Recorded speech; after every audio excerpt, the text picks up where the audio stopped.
We come now to debate on part two. Members will find for their interest that part within the bill that part two is about the conducting of the referendum itself, covers such things as processing of voting papers and formal voting papers, the appointment of electoral officers, bribery of persons from any time. We've had a wide-ranging, colourful and dramatic debate on part one. Part two is relatively narrow. It also contains, of course, the supplementary order paper in the name of Jacinda Ardern. So I ask members to stick to the parameters of part two, try and be novel and innovative to keep us all awake. I call Jacinda Ardern. Thank you, Mr. Chair. Whilst, as you pointed out, there is a lot of detail on part two, this is by far the most substantive part of the bill. So I certainly have an expectation that there will be a wide range of contributions from this side of the House to the substance of this part. I want to start at the top of part two, because as you pointed out, Mr. Chair, I do indeed have a supplementary order paper in this part, and it does apply to the very beginning. Under clause 10, subject of referendums, it sets out that during the voting period for the first flag referendum, a referendum of electors must be held on the questions set out in the voting paper. Schedule 1 then sets out that voting paper. Clause 2 then states during the voting period for the second flag referendum, a referendum of electors must be held. My SOP disrupts that order of events by inserting a new clause, clause 10A. Clause 10A, if passed, which I implore this House to support for reasons I will outline, states that 10A, 50% of electors must return votes. Despite section 10, clause 2, the second flag referendum may take place only if more than 50% of electors return a valid voting paper to the returning officer in the first flag referendum.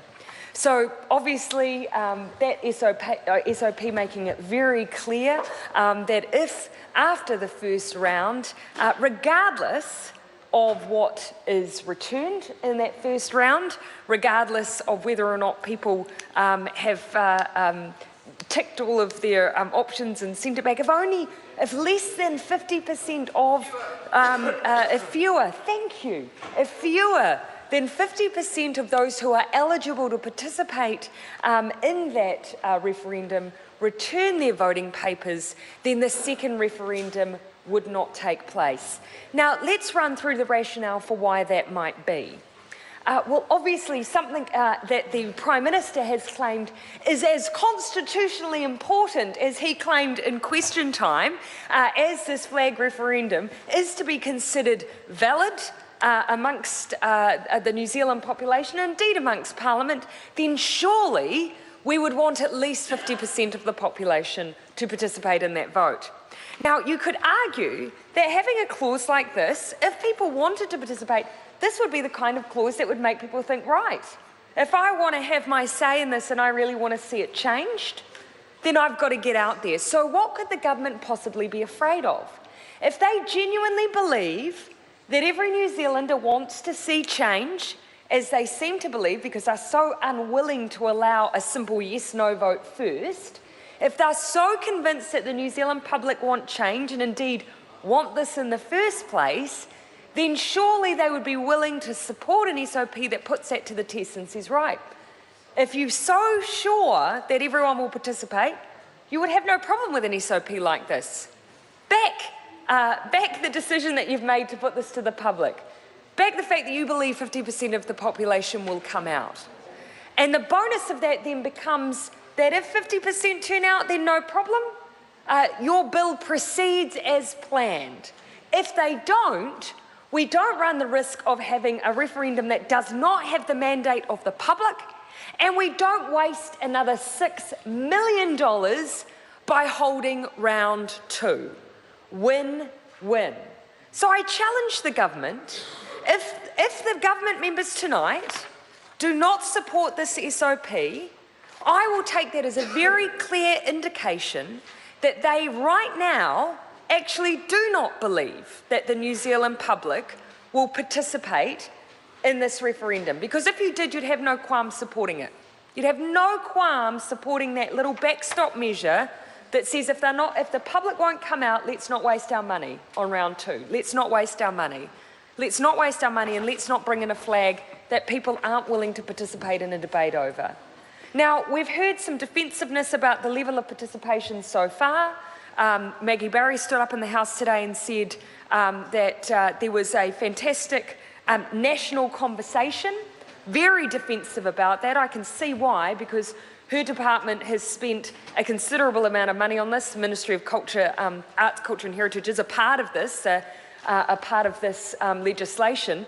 The same department that's facing a $3 million cut in funding, Mr. Chair.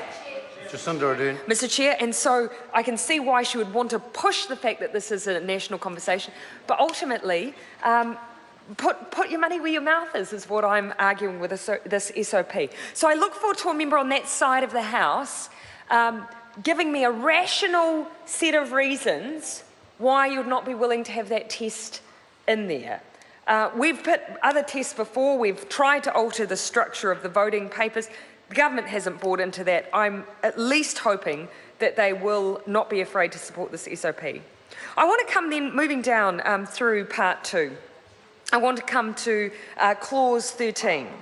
Clause 13 sets out the process with the alternative flag design, sets out the way that the Governor-General must, by order in Council, on the recommendation of the Minister, at least 60 days before the commencement of the vote, prescribe 4 alternative flag designs to appear on the voting paper.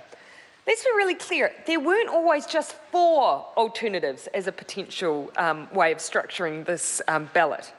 Officials put forward the idea of having a few more flag design options. In fact, 7 options were proposed for the way that this referendum could be set out. Now, as much as the government has come on behind their option and said that that was the primary one, actually some of the others canvassed were tested against how complex they would be, how difficult they would be to manage.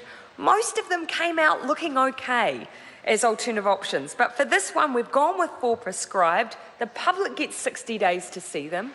What's unfortunate about this is that while it's not legislated in here specifically, the Minister is the one referring to the Governor-General, but of course those recommendations are coming from the panel. If you're not familiar with the panel, I don't blame you.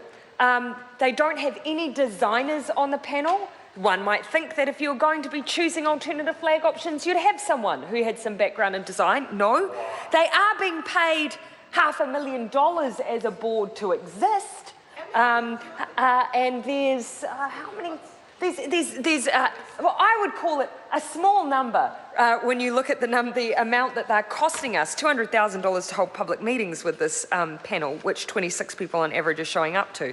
But even though the legislation sets out that it's the Governor-General on the Minister's recommendation, that is the board that's sitting behind that decision. And I wanted to make that really very clear. Mr. Chair, I want to come to section 18, the role of electors. There's a minor amendment in this section made by the Select Committee.